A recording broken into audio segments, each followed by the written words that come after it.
Welcome back to Primetime Sports Thursday.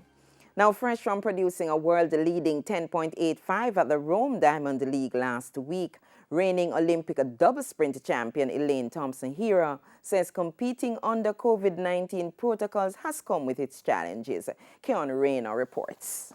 Elaine Thompson-Herah, the joint fourth fastest woman in history with 10.70 seconds, who is down to run only her second race on the shortened Diamond League circuit in Doha on Friday, says training and competing with the COVID-19 coronavirus concerns has forced her to be extra careful. We do take a lot of risks because I take a lot of risks going to train every day, not knowing who is carrying that virus. And also being here, even though I know most of us not having that virus. So I think I'm just really grateful overall.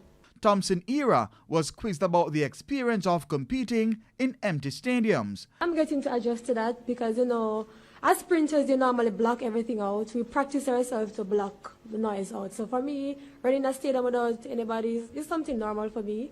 You're training, you're running.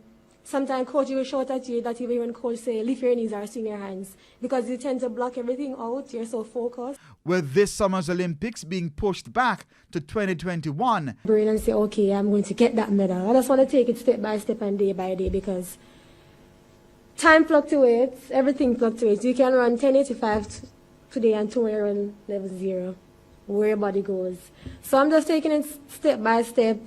I mean, I want to retain my title, but I don't want to just let you guys and say, okay, I'm gonna claim that. I'm just doing my work because if you don't put in the work, you can't get the result that you want. Thompson-Herah will once again face World Championship bronze medalist Marie-José Talou in Doha tomorrow.